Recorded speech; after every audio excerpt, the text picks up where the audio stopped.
Part One of The Thing in the Attic by James Blish.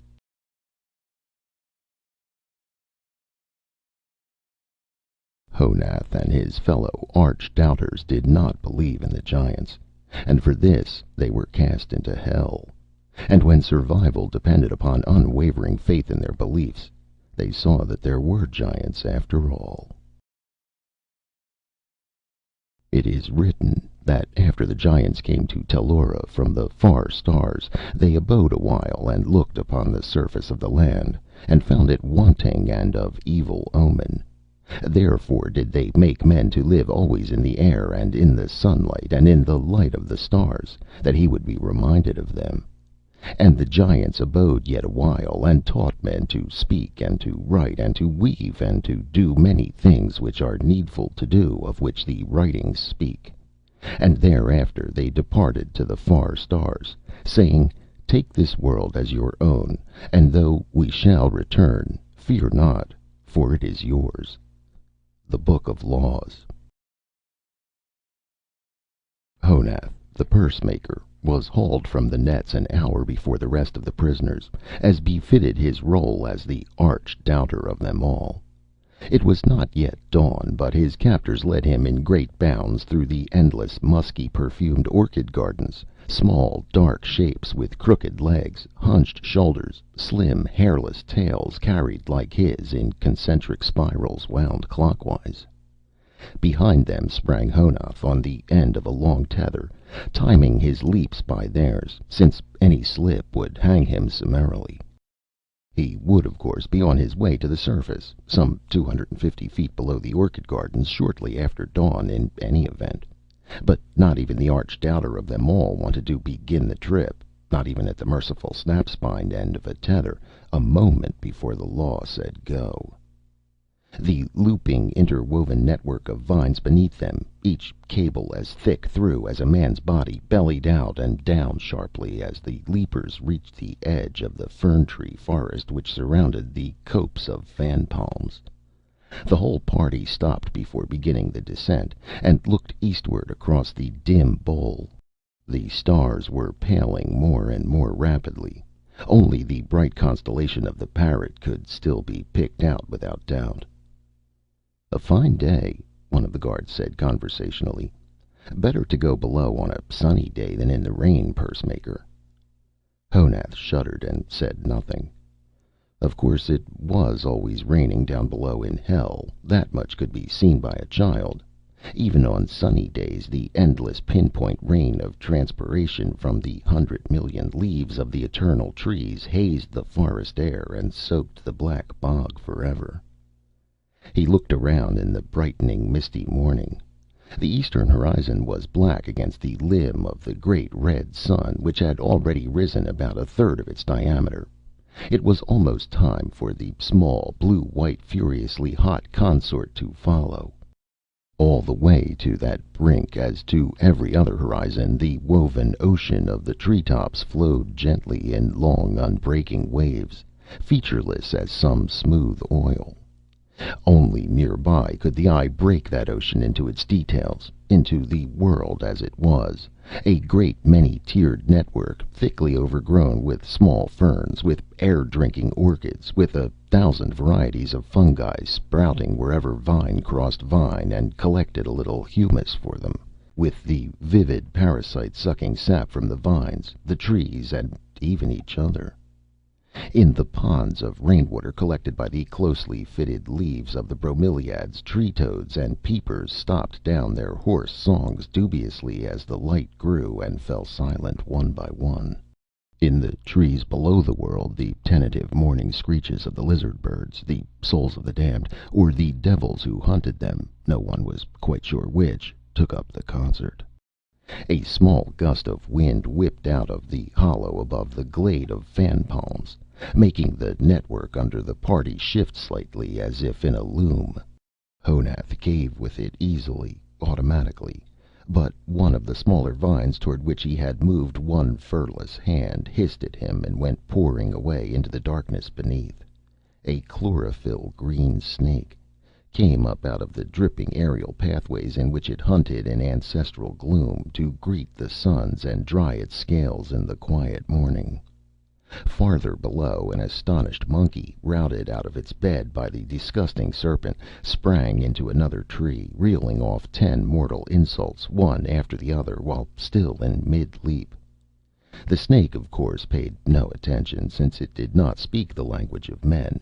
But the party on the edge of the glade of fan palms snickered appreciatively. "Bad language they favor below," another of the guards said. "A fit place for you and your blasphemers, Pursemaker. Come now." The tether at Honath's neck twitched, and then his captors were soaring in zigzag bounds down into the hollow toward the judgment seat. He followed, since he had no choice, the tether threatening constantly to foul his arms, legs, or tail, and worse, far worse, making his every mortifying movement ungraceful. Above, the parrot's starry plumes flickered and faded into the general blue. Toward the center of the saucer, above the ground, the stitched leaf and leather houses clustered thickly, bound to the vines themselves, or hanging from an occasional branch too high or too slender to bear the vines. Many of these purses Honath knew well, not only as visitor but as artisan. The finest of them, the inverted flowers, which opened automatically as the morning dew bathed them, yet could be closed tightly and safely around their occupants at dusk by a single drawstring, were his own design as well as his own handiwork. They had been widely admired and imitated. The reputation that they had given him, too, had helped to bring him to the end of the snap-wire tether.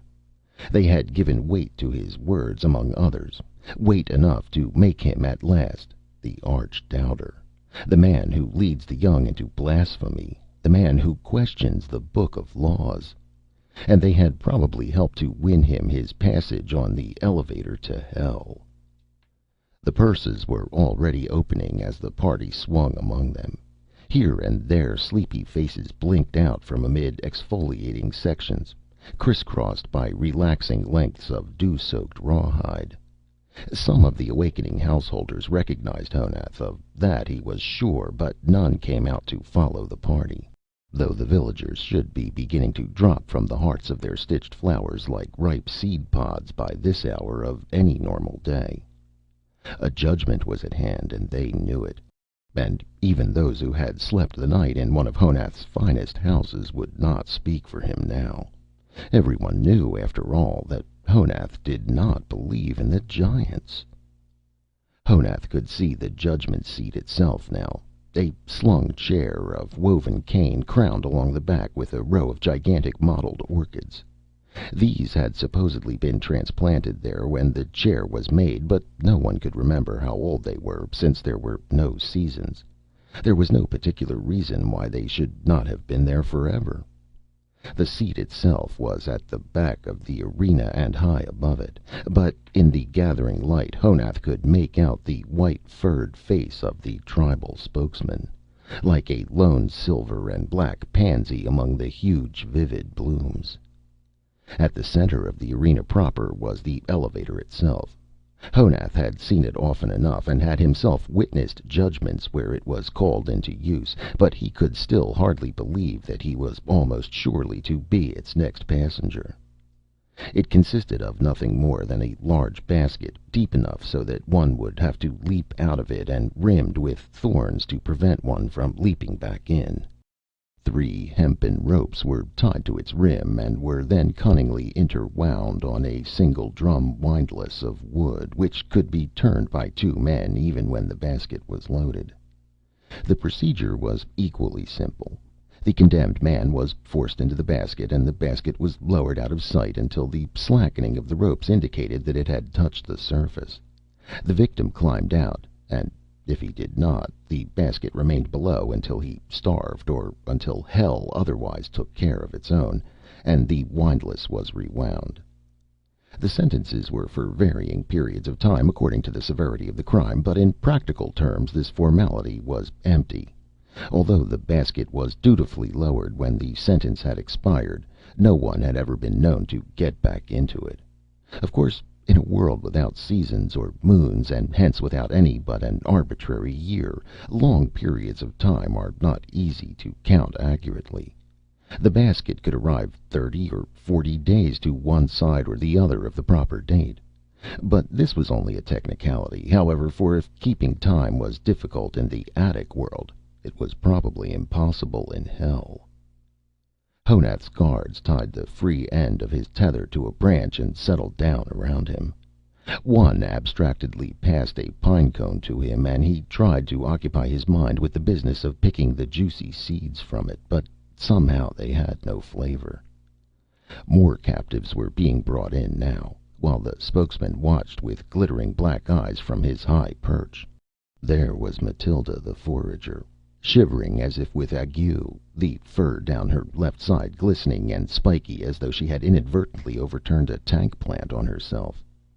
After her was brought Alaskan the navigator, a middle-aged man only a few years younger than Honath himself. He was tied up next to Honath, where he settled down at once, chewing at a joint of cane with apparent indifference. Thus far the gathering had proceeded without more than a few words being spoken, but that ended when the guards tried to bring Seth the needlesmith from the nets. He could be heard at once over the entire distance to the glade, alternately chattering and shrieking in a mixture of tones that might mean either fear or fury. Everyone in the glade but Alaskan turned to look, and heads emerged from purses like new butterflies from cocoons. A moment later Seth's guards came over the lip of the glade in a tangled group, now shouting themselves. Somewhere in the middle of the knot Seth's voice became still louder. Obviously he was clinging with all 5 members to any vine or frond he could grasp, and was no sooner pried loose from one than he would leap by main force backwards, if possible, to another. Nevertheless, he was being brought inexorably down into the arena, 2 feet forward, 1 foot back, 3 feet forward. Honath's guards resumed picking their pine cones. During the disturbance, Honath realized Charl the Reader had been brought in quietly from the same side of the glade. He now sat opposite Alaskan, looking apathetically down at the vine web, his shoulders hunched forward. He exuded despair. Even to look at him made Honath feel a renewed shudder. From the high seat the spokesman said, "Honath the Pursemaker, Alaskan the Navigator, Charl the Reader, Seth the Needlesmith, Matilda the Forager, you are called to answer to justice." "Justice!" Seth shouted, springing free of his captors with a tremendous bound and bringing up with a jerk on the end of his tether. "This is no justice! I have nothing to do with—" The guards caught up with him and clamped brown hands firmly over his mouth. The spokesman watched with amused malice. "The accusations are 3," the spokesman said. "The first, the telling of lies to children. Second, the casting into doubt of the divine order among men. Third, the denial of the Book of Laws. Each of you may speak in order of age. Honath the Pursemaker, your plea may be heard." Honath stood up, trembling a little, but feeling a surprisingly renewed surge of his old independence. "Your charges," he said, "all rest upon the denial of the Book of Laws. I have taught nothing else that is contrary to what we all believe, and called nothing else into doubt, and I deny the charge." The spokesman looked down at him with disbelief. "Many men and women have said that you do not believe in the giants, Pursemaker," he said. "You will not win mercy by piling up more lies." "I deny the charge," Honath insisted. "I believe in the Book of Laws as a whole, and I believe in the giants. I have taught only that the giants were not real in the sense that we are real. I have taught that they were intended as symbols of some higher reality, and were not meant to be taken as literal persons." "What higher reality is this?" the spokesman demanded. "Describe it." "You ask me to do something the writers of the Book of Laws themselves couldn't do," Honath said hotly. "If they had to embody the reality in symbols rather than writing it down directly, how could a mere pursemaker do better?" "This doctrine is wind," the spokesman said. and it is plainly intended to undercut authority and the order established by the book. Tell me, Pursemaker, if men need not fear the giants, why should they fear the law? Because they are men, and it is to their interest to fear the law. They aren't children who need some physical giant sitting over them with a whip to make them behave. Furthermore, spokesman, this archaic belief itself undermines us. As long as we believe that there are real giants and that some day they'll return and resume teaching us, so long we fail to seek answers to our questions for ourselves. Half of what we know was given to us in the book, and the other half is supposed to drop to us from the skies if we wait long enough. In the meantime, we vegetate. If a part of the book be untrue, there can be nothing to prevent that it is all untrue, the spokesman said heavily. And we will lose even what you call the half of our knowledge, which is actually the whole of it, to those who see with clear eyes. Suddenly Honath lost his temper. "Lose it, then!" he shouted. "Let us unlearn everything we know only by rote. Go back to the beginning, learn all over again, and continue to learn from our own experience. Spokesman, you are an old man, but there are still some of us who haven't forgotten what curiosity means." "Quiet," the spokesman said. "We have heard enough. We call on Alaskon, the navigator." "Much of the book is clearly untrue," Alaskon said flatly, rising. "As a handbook of small trades, it has served us well. As a guide to how the universe is made, it is nonsense, in my opinion. Honath is too kind to it. I've made no secret of what I think, and I still think it." "And will pay for it," the spokesman said, blinking slowly down at Alaskon. "Charl, the reader." "Nothing," Charl said, without standing or even looking up. "You do not deny the charges?" "I've nothing to say," Charl said, but then abruptly his head jerked up and he glared with desperate eyes at the spokesman. "I can read, spokesman. I have seen words in the book of laws that contradict each other. I've pointed them out. They're facts. They exist on the pages. I've taught nothing, told no lies, preached no unbelief. I've pointed to the facts, that's all. Seth, the needlesmith, you may speak now." The guards took their hands gratefully off Seth's mouth. They had been bitten several times in the process of keeping him quiet up to now. Seth resumed shouting at once. "I'm no part of this group. I'm the victim of gossip, envious neighbors, smiths jealous of my skill and my custom. No man can say worse of me than that I sold needles to this pursemaker, sold them in good faith. The charges against me are lies, all lies." Honath jumped to his feet in fury and then sat down again, choking back the answering shout almost without tasting its bitterness. What did it matter? Why should he bear witness against the young man? It would not help the others, and if Seth wanted to lie his way out of hell, he might as well be given the chance. The spokesman was looking down at Seth with the identical expression of outraged disbelief which he had first bent upon Honath. "Who was it cut these blasphemies into the hardwood tree by the house of Hosi the lawgiver?" he demanded. "Sharp needles were at work there, and there are witnesses to say that your hands held them." "More lies!" "Needles found in your house fit the furrows, Seth." "They were not mine, or they were stolen. I demand to be freed." "You will be freed," the spokesman said coldly. There was no possible doubt as to what he meant. Seth began to weep and to shout at the same time. Hands closed over his mouth again. "Matilda the Forger, your plea may be heard." The young woman stood up hesitantly. Her fur was nearly dry now, but she was still shivering. "Spokesman," she said, "I saw the things which Charl the Reader showed me. I doubted, but what Honath said restored my belief. I see no harm in his teachings. They remove doubt instead of fostering it as you say they do. I see no evil in them, and I don't understand why this is a crime." Honath looked over to her with new admiration. The spokesman sighed heavily. "I am sorry for you," he said, "but as spokesman we cannot allow ignorance of the law as a plea.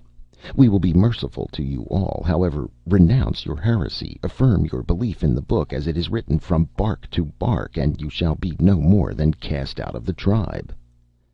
"I renounce it!" Seth cried. "I never shared it. It's all blasphemy, and every word is a lie. I believe in the book, all of it." "You, Needlesmith," the spokesman said, "have lied before this judgment and are probably lying now. You are not included in the dispensation." "Snake-spotted caterpillar, may your—" "Pursemaker, what is your answer?" "It is no," Honath said stonily. "I've spoken the truth. The truth can't be unsaid." The spokesman looked down at the rest of them.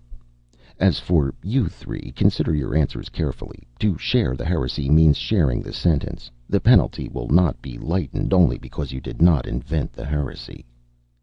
There was a long silence. Honath swallowed hard. The courage and the faith in that silence made him feel smaller and more helpless than ever. He realized suddenly that the other three would have kept that silence even without Seth's defection to stiffen their spines. He wondered if he could have done so. "Then we pronounce the sentence," the spokesman said. "You are one and all condemned to 1,000 days in hell." There was a concerted gasp from around the edges of the arena, where, without Honath's having noticed it before, a silent crowd had gathered. He did not wonder at the sound. The sentence was the longest in the history of the tribe. Not that it really meant anything. No one had ever come back from as little as 100 days in hell. No one had ever come back from hell at all. "Unlash the elevator. All shall go together." The basket swayed. The last of the attic world that Honath saw was a circle of faces, not too close to the gap in the vine web, peering down after them. Then the basket fell another few yards to the next turn of the windlass, and the faces vanished. Seth was weeping in the bottom of the elevator, curled up into a tight ball, the end of his tail wrapped around his nose and eyes. No one else could make a sound, least of all Honath. The gloom closed around them. It seemed extraordinarily still. The occasional harsh screams of a lizard bird somehow distended the silence without breaking it. The light that filtered down into the long aisles between the trees seemed to be absorbed in a blue-green haze through which the lianas wove their long curved lines. The columns of tree trunks, the pillars of the world, stood all around them, too distant in the dim light to allow them to gauge their speed of descent. Only the irregular plunges of the basket proved that it was even in motion any longer, though it swayed laterally in a complex, overlapping series of figure eights. Then the basket lurched downward once more, brought up short, and tipped sideways, tumbling them all against the hard cane. Matilda cried out in a thin voice, and Seth uncurled almost instantly, clawing for a handhold. Another lurch, and the elevator lay down on its side and was still. They were in hell. Cautiously, Honath began to climb out, picking his way over the long thorns on the basket's rim. After a moment, Charl the Reader followed, and then Alaskon took Matilda firmly by the hand and led her out onto the surface. The footing was wet and spongy, yet not at all resilient, and it felt cold. Honath's toes curled involuntarily. "Come on, Seth," Charl said in a hushed voice. "They won't haul it back up until we're all out. You know that." Alaskon looked around into the chilly mists. "Yes," he said, "and we'll need a needlesmith down here, with good tools. There's just a chance." Seth's eyes had been darting back and forth from one another. With a sudden shattering scream, he bounded out of the bottom of the basket, soaring over their heads in a long, flat leap, and struck the high knee at the base of the nearest tree, an immense fan palm. As he hit, his legs doubled under him, and almost in the same motion he seemed to rocket straight up into the murky air. Gasping, Honath looked up after him. The young needlesmith had timed his course to the split second.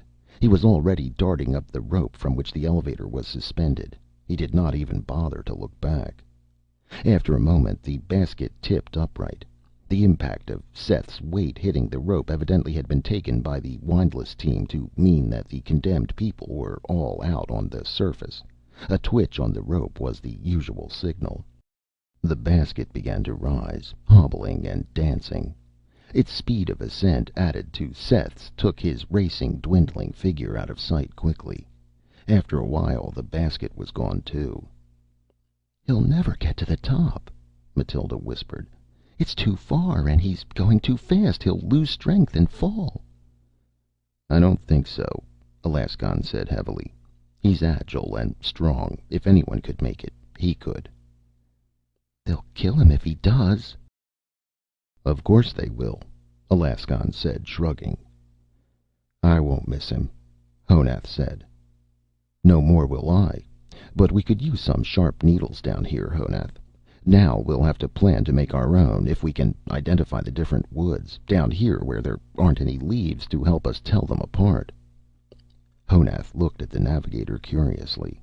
Seth's bolt for the sky had distracted him from the realization that the basket, too, was gone. But now that the desolate fact hit home, "You actually plan to stay alive in hell, don't you, Alaskan?"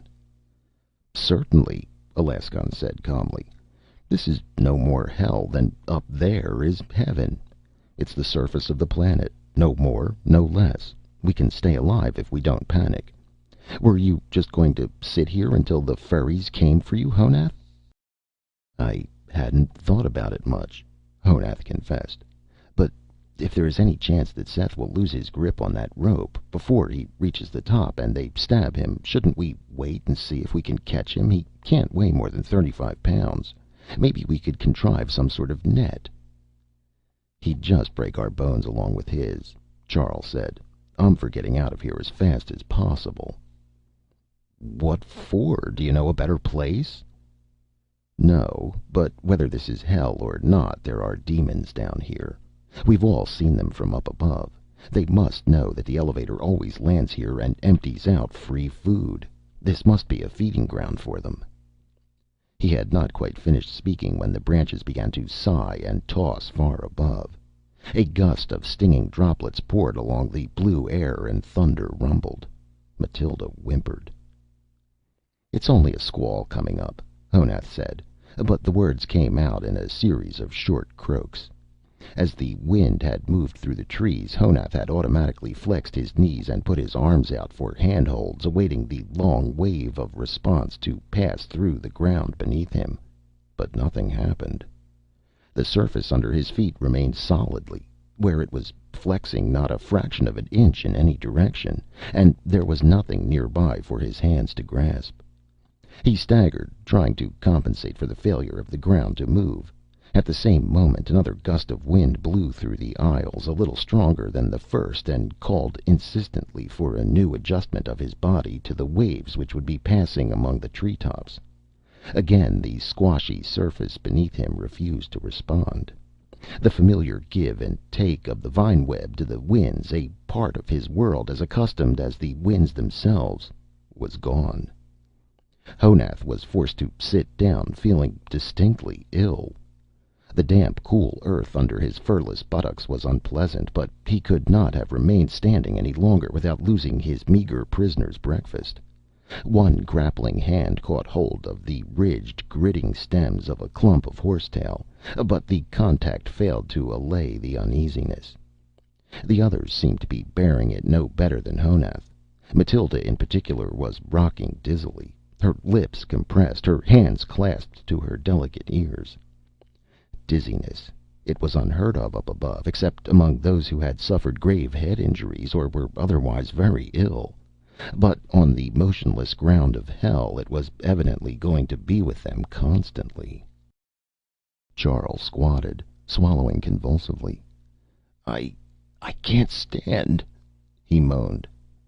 "Nonsense," Alaskan said, though he had remained standing only by clinging to the huge mud-colored bulb of a cycadella. "It's just a disturbance of our sense of balance. We'll get used to it." "We'd better," Honath said, relinquishing his grip on the horsetails by a sheer act of will. "I think Charles right about this being a feeding ground, Alaskan. I hear something moving around in the ferns, and if this rain lasts long, the water will rise here, too. I've seen silver flashes from down here many a time after heavy rains." "That's right," Matilda said, her voice subdued. "The base of the fan palm grove always floods. That's why the treetops are lower here." The wind seemed to have let up a little, though the rain was still falling.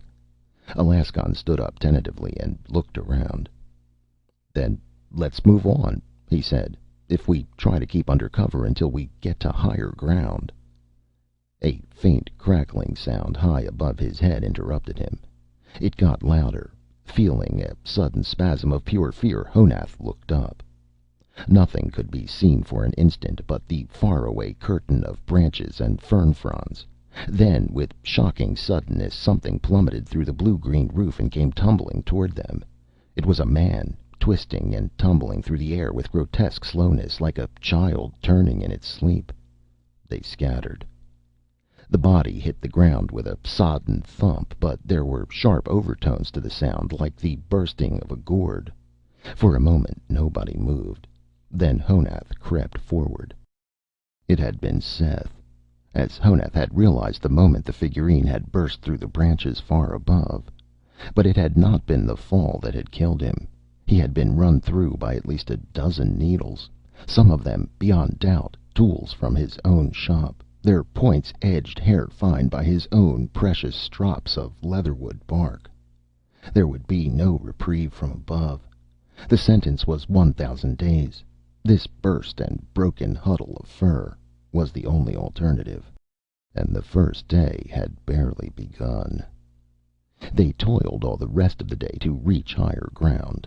As they stole cautiously closer to the foothills of the great range and the ground became firmer, they were able to take to the air for short stretches. But they were no sooner aloft among the willows than the lizard birds came squalling down on them by the dozens, fighting among each other for the privilege of nipping these plump and incredibly slow-moving monkeys. No man, no matter how confirmed a free thinker, could have stood up under such an onslaught by the creatures he had been taught as a child to think of as his ancestors. The first time it happened, every member of the party dropped like a pine cone to the sandy ground and lay paralyzed under the nearest cover, until the brindle-feathered, fan-tailed screamers tired of flying in such tight circles and headed for clearer air. Even after the lizard birds had given up, they crouched quietly for a long time, waiting to see what greater demons might have been attracted by the commotion. Luckily, on the higher ground there was much more cover from low-growing shrubs and trees: palmetto, sassafras, several kinds of laurel, magnolia, and a great many sedges.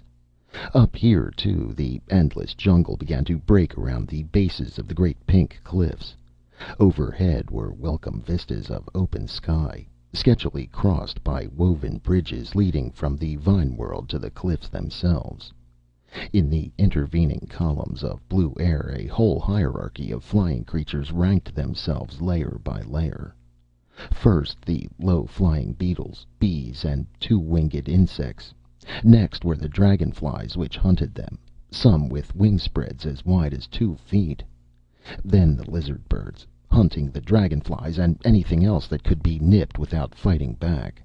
And at last, far above, the great gliding reptiles coasting along the brows of the cliffs, riding the rising currents of air, their long-jawed hunger stalking anything that flew, as they sometimes stalked the birds of the attic world, and the flying fish along the breast of the distant sea.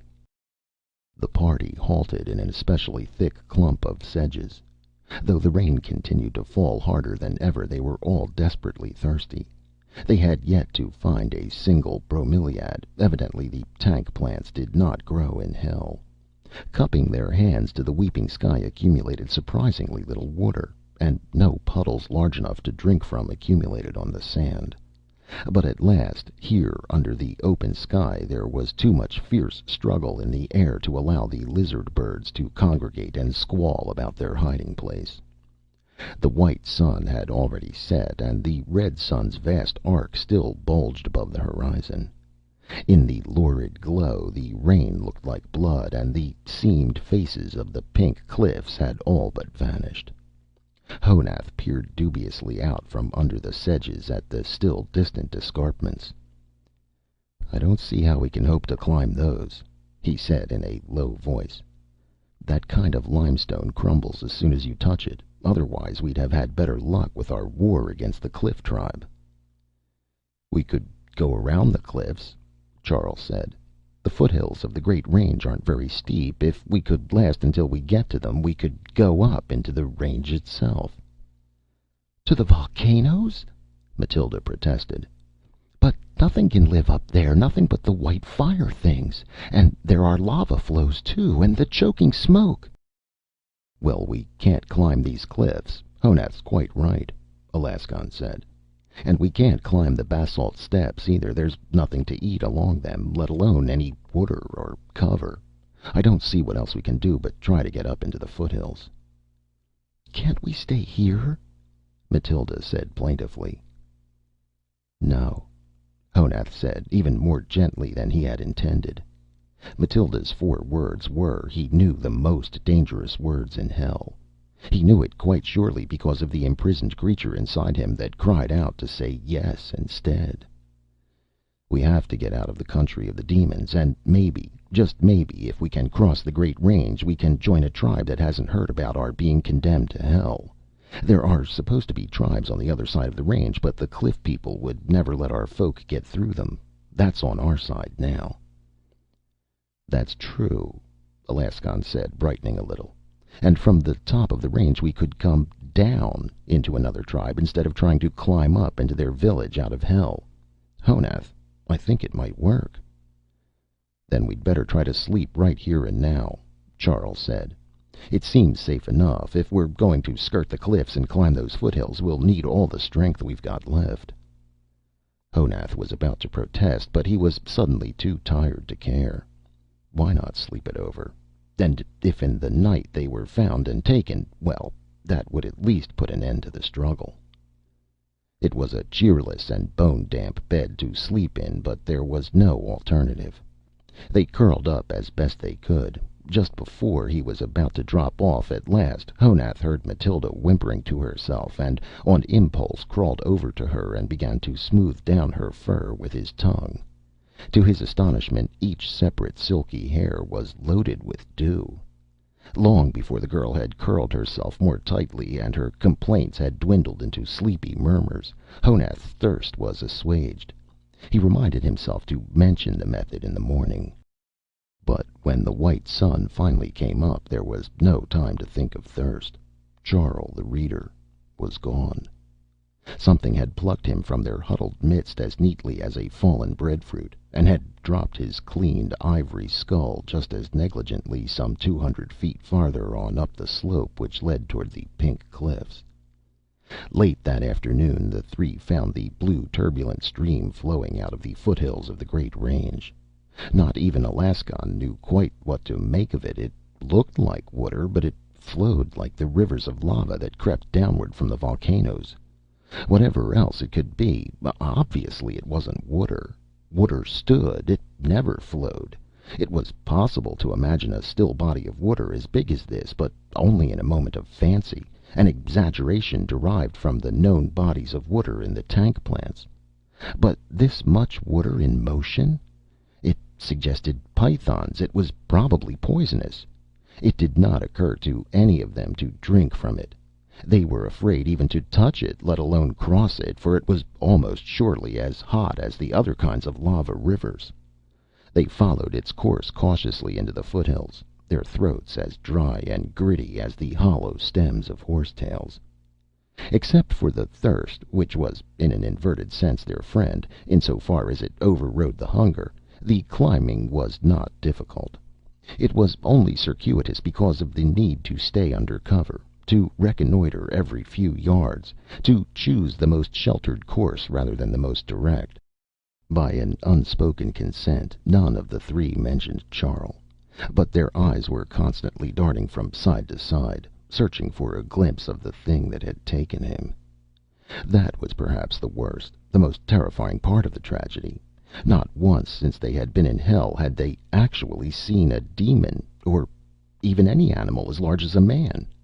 The enormous three-taloned footprint they had found in the sand beside their previous night's bed, the spot where the thing had stood, looking down at the four sleepers from above, coldly deciding which of them to seize, was the only evidence they had that they were now really in the same world with the demons, the world of the demons they had sometimes looked down upon from the remote vine webs. The footprint and the skull. Part 2 of The Thing in the Attic by James Blish.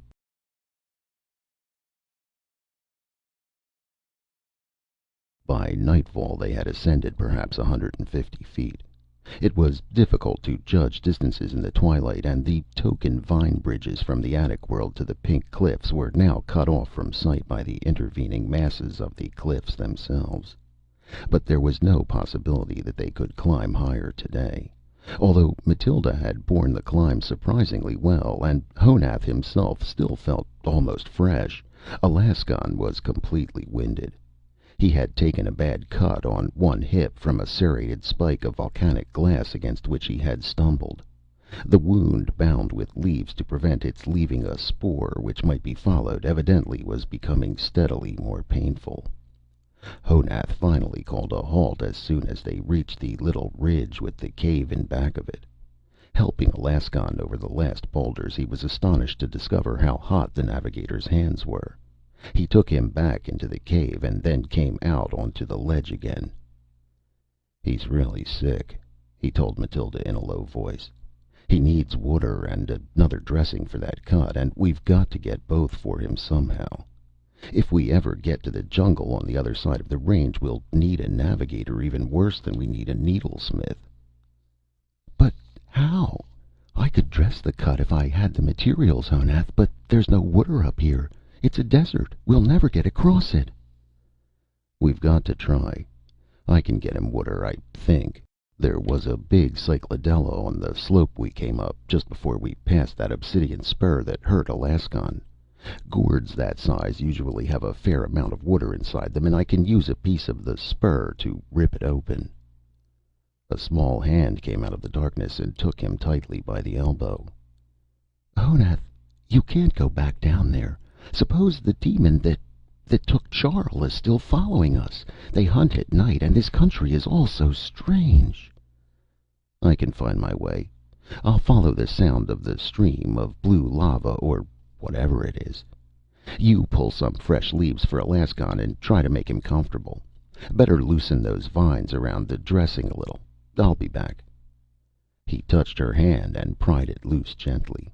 Then, without stopping to think about it any further, he slipped off the ledge and edged toward the sound of the stream, traveling crabwise on all fours.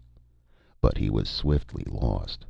The night was thick and completely impenetrable, and he found that the noise of the stream seemed to come from all sides, providing him no guide at all.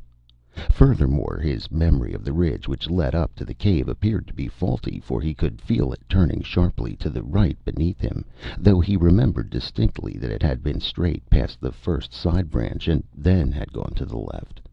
Or had he passed the first side branch in the dark without seeing it? He probed the darkness cautiously with one hand. At the same instant a brisk staccato gust of wind came whirling up out of the night across the ridge. Instinctively, Honath shifted his weight to take up the flexing of the ground beneath him. He realized his error instantly, and tried to arrest the complex set of motions, but a habit pattern so deeply ingrained could not be frustrated completely. Overwhelmed with vertigo, Honath grappled at the empty air with hands, feet, and tail, and went toppling. An instant later, with a familiar noise and an equally familiar cold shock that seemed to reach through his body, he was sitting in the midst of water. Icy water. Water that rushed by him improbably, with a menacing monkey-like chattering, but water all the same. It was all he could do to repress a hoot of hysteria. He hunkered down into the stream and soaked himself. Things nibbled delicately at his calves as he bathed, but he had no reason to fear fish, small species of which often showed up in the tanks of the bromeliads. After lowering his muzzle to the rushing invisible surface and drinking his fill, he dunked himself completely and then clambered out onto the banks, carefully neglecting to shake himself. Getting back to the ledge was much less difficult. "Matilda?" he called in a hoarse whisper. "Matilda, we've got water." "Come in here quick, then. Alaskon's worse. I'm afraid, Honath." Dripping, Honath felt his way into the cave. "I don't have any container. I just got myself wet. You'll have to sit him up and let him lick my fur." "I'm not sure he can." But Alaskon could, feebly but sufficiently. Even the coldness of the water, a totally new experience for a man who had never drunk anything but the soup-warm contents of the bromeliads, seemed to help him. He lay back at last and said in a weak but otherwise normal voice, "So the stream was water after all." "Yes," Honath said, "and there are fish in it, too." "Don't talk," Matilda said. "Rest, Alaskon." "I'm resting. Honath, if we stick to the course of the stream, where was I? Oh, we can follow the stream through the range now that we know it's water. How did you find that out?" "I lost my balance and fell into it." Alaskon chuckled. "Hell's not so bad, is it?" he said. Then he sighed, and the rushes creaked under him. "Matilda, what's the matter? Did he die?" No, no, he's breathing. He's still sicker than he realizes, that's all, Honath. If they'd known up above how much courage you have." "I was scared white," Honath said grimly. "I'm still scared." But her hand touched his again in the solid blackness, and after he had taken it, he felt irrationally cheerful. With Alaskon breathing so raggedly behind them, there was little chance that either of them would be able to sleep that night, but they sat silently together on the hard stone in a kind of temporary peace. When the mouth of the cave began to outline itself with the first glow of the red sun, they looked at each other in a conspiracy of light all their own. "Let us unlearn everything we knew only by rote, go back to the beginning, learn all over again, and continue to learn." With the first light of the white sun, a half-grown megatherium cub rose slowly from its crouch at the mouth of the cave and stretched luxuriously, showing a full set of saber-like teeth. It looked at them steadily for a moment, its ears alert, then turned and loped away down the slope.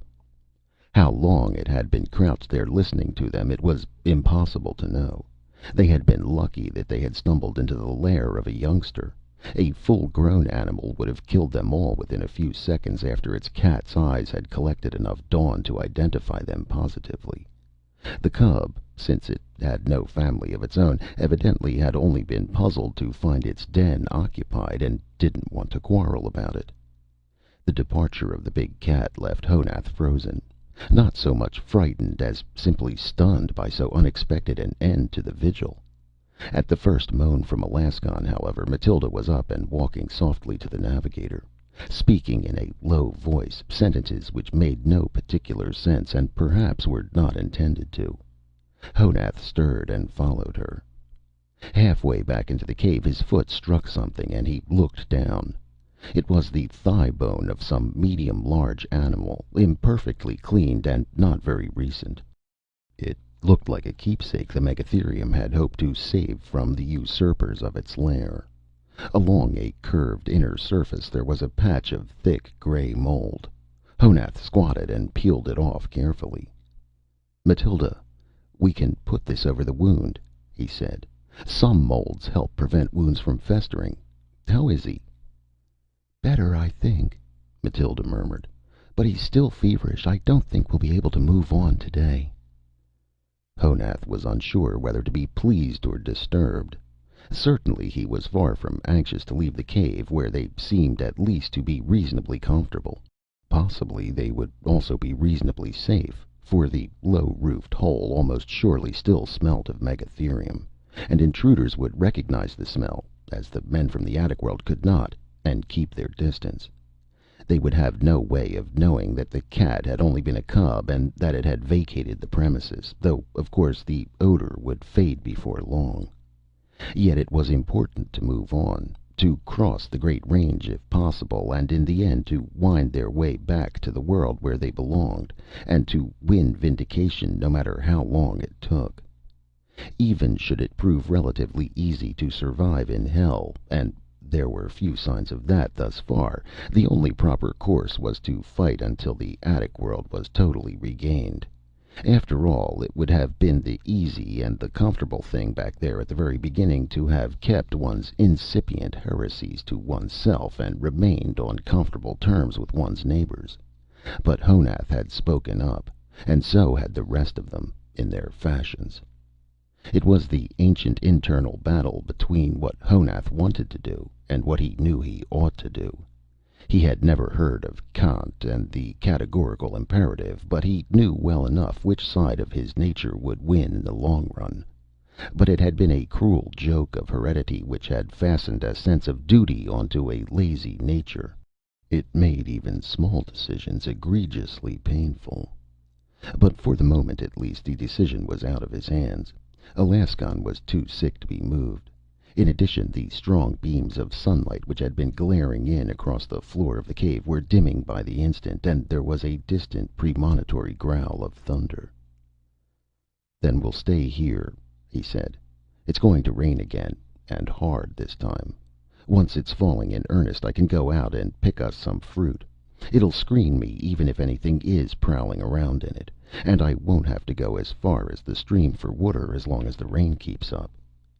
The rain, as it turned out, kept up all day, in a growing downpour which completely curtained the mouth of the cave by early afternoon. The chattering of the nearby stream grew quickly to a roar. By evening, Alaskon's fever seemed to have dropped almost to normal, and his strength nearly returned as well. The wound, thanks more to the encrusted mat of mold than to any complications within the flesh itself, was still ugly looking, but it was now painful only when the navigator moved carelessly, and Matilda was convinced that it was mending. Alaskon himself, having been deprived of activity all day, was unusually talkative. "Has it occurred to either of you," he said in the gathering gloom, "that since that stream is water, it can't possibly be coming from the Great Range? All the peaks over there are just cones of ashes and lava. We've seen young volcanoes in the process of building themselves, so we're sure of that. What's more, they're usually hot. I don't see how there could possibly be any source of water in the range, not even runoff from the rains." "It can't just come up out of the ground," Honath said. "It must be fed by rain. By the way it sounds now, it could even be the first part of a flood." "As you say, it's probably rainwater," Alaskon said cheerfully. "But not off the Great Range. That's out of the question. Most likely it collects on the cliffs." "I hope you're wrong," Honath said. "The cliffs may be a little easier to climb from this side, but there's still the cliff tribe to think about." Maybe. But the cliffs are big. The tribes on this side may never have heard of the war with our treetop folk. No, Honath, I think that's our only course." "If it is," Honath said grimly, "we're going to wish more than ever that we had some stout, sharp needles among us." Alaskon's judgment was quickly borne out. The three left the cave at dawn the next morning, Alaskon moving somewhat stiffly, but not otherwise noticeably incommoded, and resumed following the stream bed upwards, a stream now swollen by the rains to a roaring rapids. After winding its way upwards for about a mile in the general direction of the Great Range, the stream turned on itself and climbed rapidly back toward the basalt cliffs, falling toward the three over successively steeper shelves of jutting rock. Then it turned again, at right angles, and the three found themselves at the exit of a dark gorge, little more than 30 feet high, but both narrow and long. Here the stream was almost perfectly smooth, and the thin strip of land on each side of it was covered with low shrubs. They paused and looked dubiously into the canyon. It was singularly gloomy. "There's plenty of cover, at least," Honath said in a low voice. "But almost anything could live in a place like that." "Nothing very big could hide in it," Alaskon pointed out. "It should be safe. Anyhow, it's the only way to go." "All right, let's go ahead then. But keep your head down and be ready to jump." Honath lost the other two by sight as soon as they crept into the dark shrubbery, but he could hear their cautious movements nearby. Nothing else in the gorge seemed to move at all, not even the water, which flowed without a ripple over an invisible bed. There was not even a wind, for which Honath was grateful, although he had begun to develop an immunity to the motionless ground beneath them. After a few moments, Honath heard a low whistle. Creeping sidewise toward the source of the sound, he nearly bumped into Alaskon, who was crouched beneath a thickly spreading magnolia. An instant later, Matilda's face peered out of the dim greenery. "Look," Alaskon whispered. "What do you make of this?" This was a hollow in the sandy soil, about 4 feet across and rimmed with a low parapet of earth, evidently the same earth that had been scooped out of its center. Occupying most of it were 3 gray ellipsoidal objects, smooth and featureless. "Eggs?" Matilda said wonderingly. "Obviously, but look at the size of them. Whatever laid them must be gigantic. I think we're trespassing in something's private valley." Matilda drew in her breath. Honath thought fast, as much to prevent panic in himself as in the girl. A sharp-edged stone lying nearby provided the answer. He seized it and struck. The outer surface of the egg was leathery rather than brittle. It tore raggedly. Deliberately, Honath bent and put his mouth to the oozing surface. It was excellent. The flavor was decidedly stronger than that of birds' eggs, but he was far too hungry to be squeamish. After a moment's amazement, Alaskon and Matilda attacked the other 2 ovoids with a will. It was the first really satisfying meal they had had in hell. When they finally moved away from the devastated nest, Honath felt better than he had since the day he was arrested. As they moved on down the gorge, they began again to hear the roar of water, though the stream looked as placid as ever. Here, too, they saw the first sign of active life in the valley. A flight of giant dragonflies skimming over the water. The insects took fright as soon as Honath showed himself, but quickly came back, their nearly non-existent brains already convinced that there had always been men in the valley. The roar got louder, very rapidly. When the 3 rounded the long, gentle turn which had cut off their view from the exit, the source of the roar came into view. It was a sheet of falling water as tall as the depth of the gorge itself, which came arching out from between 2 pillars of basalt and fell to a roiling, frothing pool. "This is as far as we go," Alaskon said, shouting to make himself heard over the tumult. "We'll never be able to get up these walls." Stunned, Honath looked from side to side. What Alaskon had said was all too obviously true.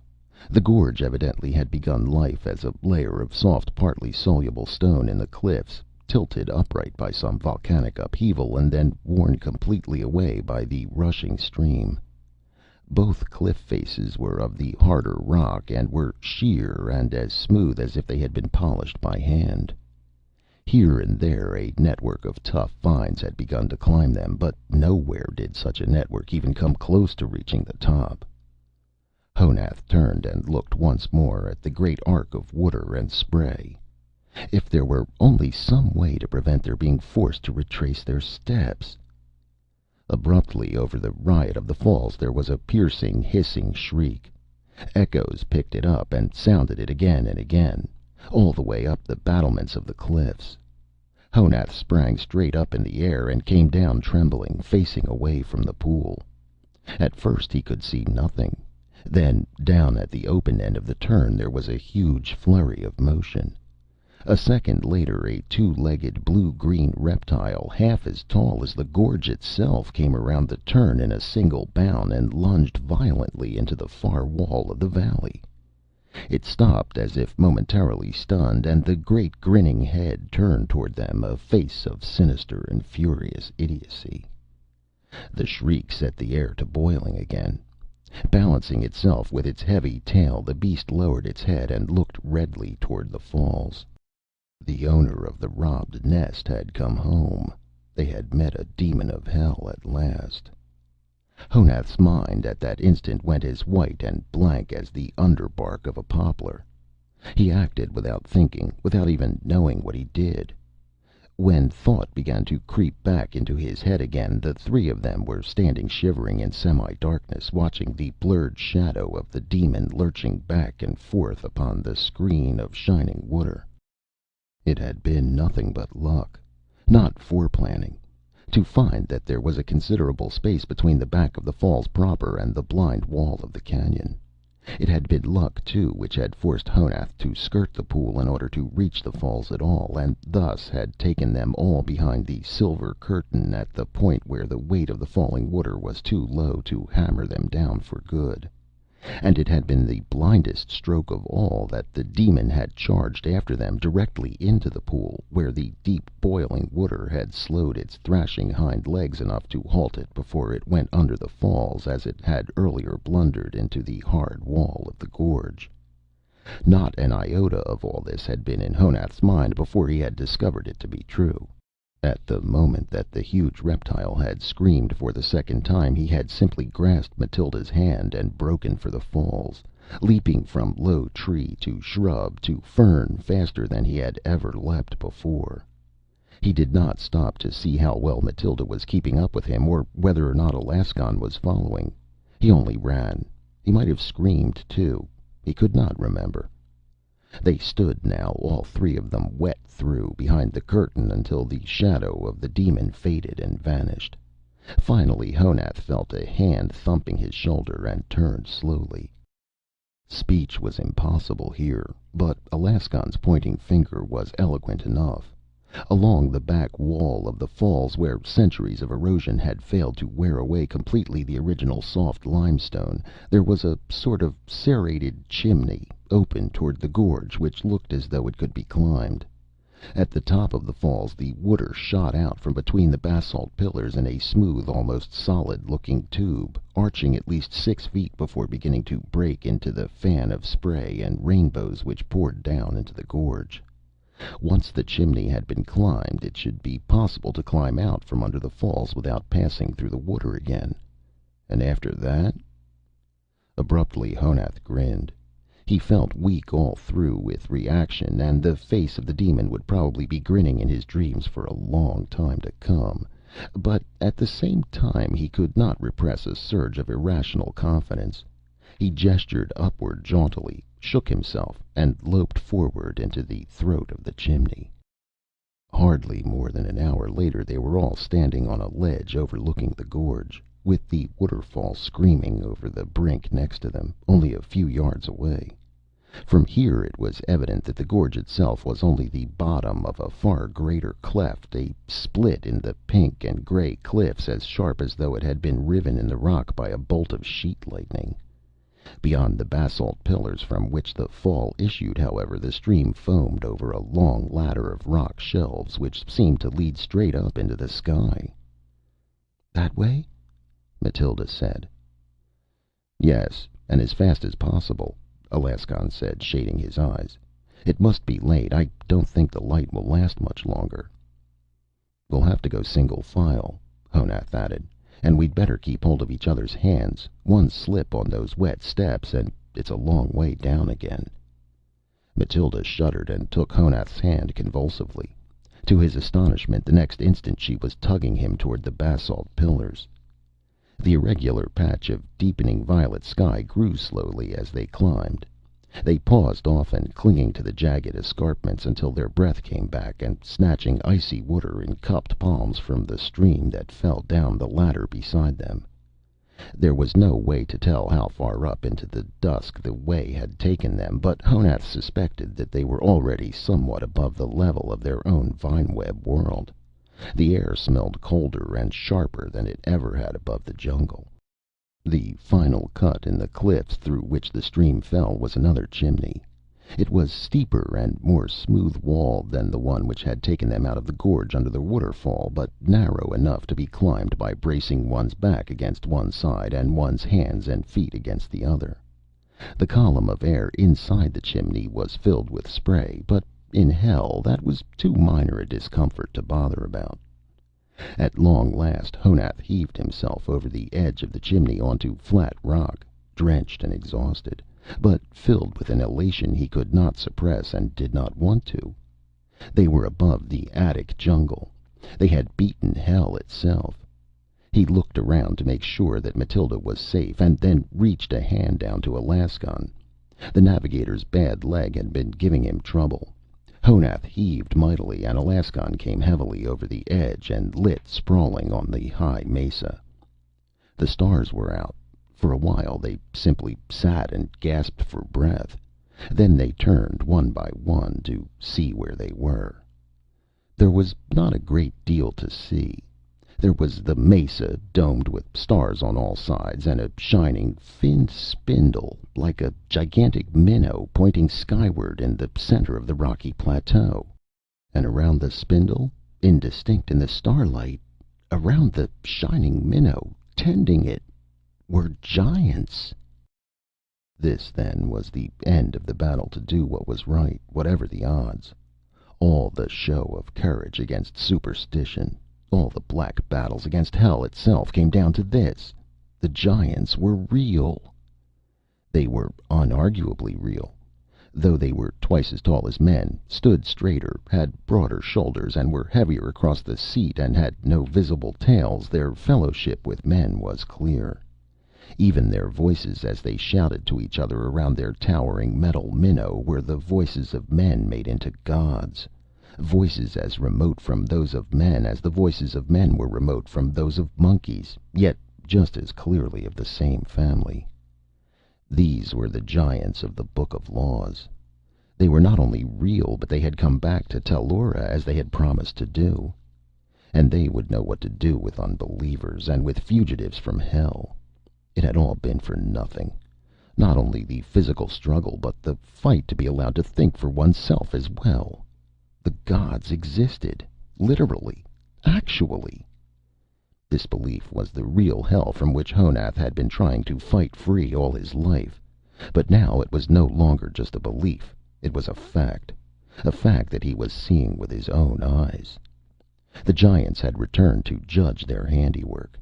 And the first of the people they would meet would be 3 outcasts, 3 condemned and degraded criminals, 3 jailbreakers, the worst possible detritus of the attic world. All this went searing through Honath's mind in less than a second, but nevertheless Alaskon's mind evidently had worked still faster. Always the most outspoken unbeliever of the entire little group of rebels, the one among them whose whole world was founded upon the existence of rational explanations for everything, his was the point of view most completely challenged by the sight before them now. With a deep, sharply indrawn breath, he turned abruptly and walked away from them. Mathild uttered a cry of protest, which she choked off in the middle, but it was already too late. A round eye on the great silver minnow came alight, bathing them all in an oval patch of brilliance. Honath darted after the navigator. Without looking back, Alaskon suddenly was running. For an instant longer, Honath saw his figure poised delicately against the black sky. Then he dropped silently out of sight, as suddenly and completely as if he had never been. Alaskon had borne every hardship and every terror of the ascent from hell with courage and even with cheerfulness, but he had been unable to face being told that it had all been meaningless. Sick at heart, Honath turned back, shielding his eyes from the miraculous light. There was a clear call in some unknown language from near the spindle. Then there were footsteps, several pairs of them, coming closer. It was time for the second judgment.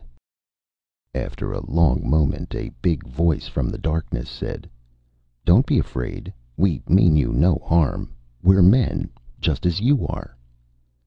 The language had the archaic flavor of the Book of Laws, but it was otherwise perfectly understandable. A second voice said, "What are you called?" Honath's tongue seemed to be stuck to the roof of his mouth. While he was struggling with it, Mathilda's voice came clearly from beside him. "He is Honath the Pursemaker, and I am Mathilda the Forager." "You are a long distance from the place we left your people," the first giant said. Don't you still live in the vine webs above the jungles?" "Lord, my name is Jarl 11. This man is Gerhardt Adler." This seemed to stop Mathild completely. Honath could understand why. The very notion of addressing giants by name was nearly paralyzing. But since they were already as good as cast down into hell again, nothing could be lost by it. "Jarl 11," he said. "The people still live among the vines. The floor of the jungle is forbidden. Only criminals are sent there. We are criminals." "Oh?" Jarl 11 said. "And you've come all the way from the surface to this mesa? Gerhardt, this is prodigious. You have no idea what the surface of this planet is like. It's a place where evolution has never managed to leave the tooth and nail stage. Dinosaurs from every period of the Mesozoic, primitive mammals all the way up the scale to the ancient cats, the works. That's why the original seeding team put these people in the treetops instead." "Honath, what was your crime?" Gerhardt Adler said. Honath was almost relieved to have the questioning come so quickly to this point. Jarl 11's aside, with its many terms he could not understand, had been frightening in its very meaninglessness. "There were 5 of us," Honath said in a low voice. "We said that we did not believe in the giants." There was a brief silence. Then, shockingly, both Jarl 11 and Gerhardt Adler burst into enormous laughter. Mathild cowered, her hands over her ears. Even Honath flinched and took a step backward. Instantly the laughter stopped, and the giant called Jarl 11 stepped into the oval of light and sat down beside them. In the light it could be seen that his face and hands were hairless. Although there was hair on his crown, the rest of his body was covered by a kind of cloth. Seated, he was no taller than Honath, and did not seem quite so fearsome. "I beg your pardon," he said. "It was unkind of us to laugh, but what you said was highly unexpected. Gerhardt, come over here and squat down so that you don't look so much like a statue of some general. Tell me, Honath, in what way did you not believe in the giants?" Honath could hardly believe his ears. A giant had begged his pardon. Was this still some joke even more cruel?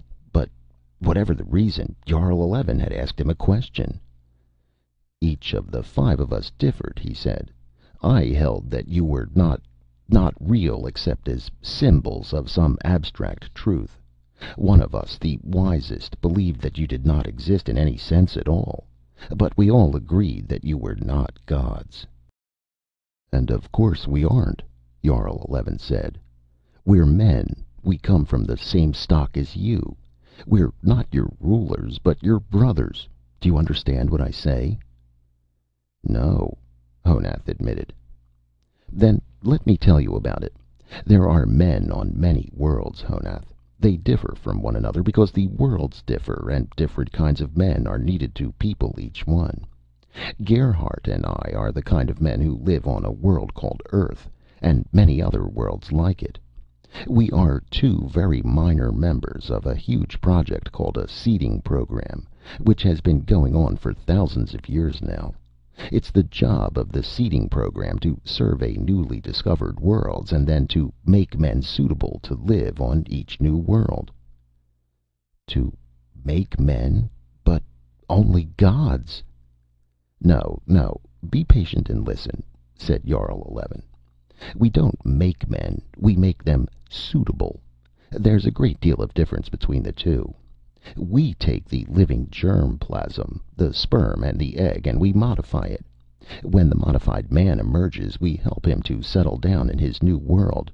That's what we did on Tellura. It happened long ago, before Gerhardt and I were even born. Now we've come back to see how you people are getting along, and to lend a hand if necessary." He looked from Honath to Mathild and back again. "Do you understand?" he said. "I'm trying," Honath said. "But you should go down to the jungle top then. We're not like the others. They are the people you want to see." "We shall, in the morning. We just landed here. But just because you're not like the others, we're more interested in you now. Tell me, Has any condemned man ever escaped from the jungle floor before you people?" "No, never. That's not surprising. There are monsters down there." Jarl Eleven looked sideways at the other giant. He seemed to be smiling. "When you see the films," he remarked, "you'll call that the understatement of the century. Honath, how did you three manage to escape, then?" Haltingly at first, and then with more confidence as the memories came crowding vividly back, Honath told him. When he mentioned the feast at the demon's nest, Jarl Eleven again looked significantly at Adler, but he did not interrupt. "And finally we got to the top of the chimney and came out on this flat space," Honath said.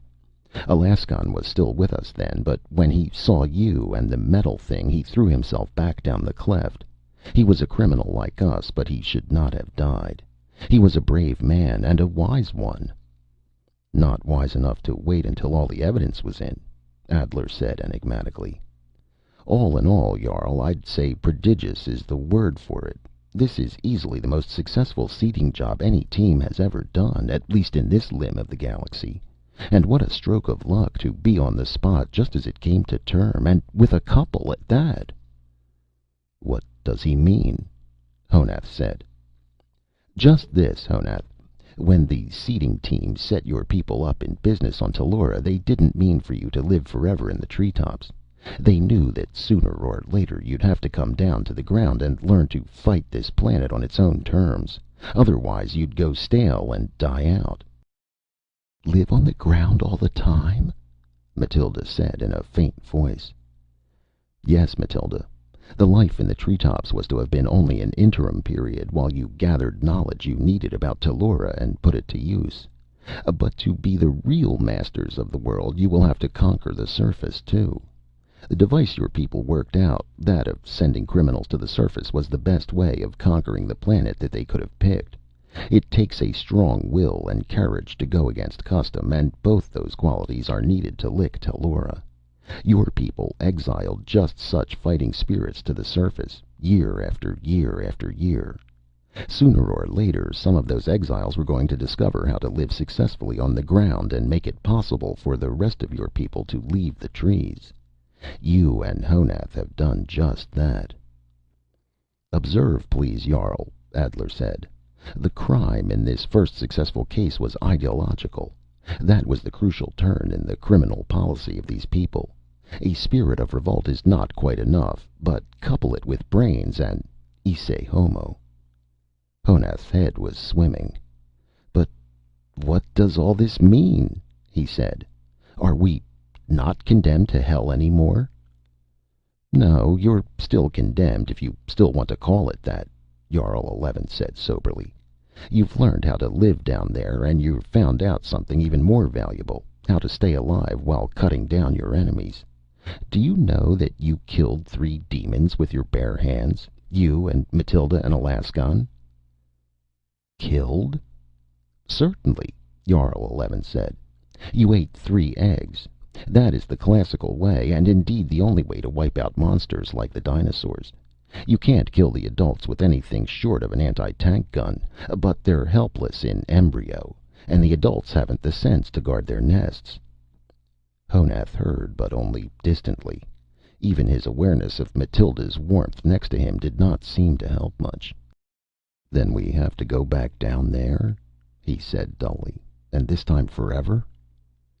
"Yes," Jarl Eleven said, his voice gentle.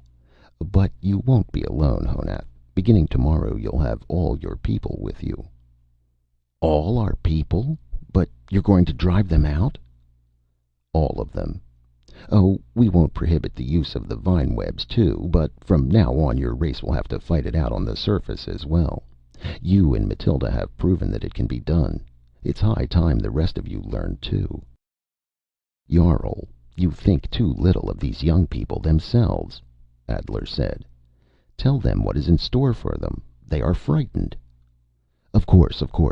It's obvious. Honath, you and Matilda are the only living individuals of your race who know how to survive down there on the surface. And we're not going to tell your people how to do that. We're not even going to drop them so much as a hint. That part is up to you." Honath's jaw dropped. "It's up to you," Jarl Eleven repeated firmly. "We'll return you to your tribe tomorrow, and we'll tell your people that you two know the rules for successful life on the ground, and that everyone else has to go down and live there too. We'll tell them nothing else but that. What do you think they'll do then?" "I don't know," Honath said dazedly. "Anything could happen. They might even make us spokesman and spokeswoman, except that we're just common criminals." "Uncommon pioneers, Honath. The man and the woman to lead the humanity of Tellura out of the attic into the wide world."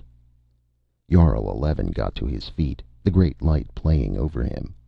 Looking up after him, Honath saw that there were at least a dozen other giants standing just outside the oval of light, listening intently to every word. "But there's a little time to be passed before we begin," Jarl Eleven said. "Perhaps you two would like to look over our ship." Humbly, but with a soundless emotion much like music inside him, Honath took Matilda's hand. Together they walked away from the chimney to hell, following the footsteps of the giants.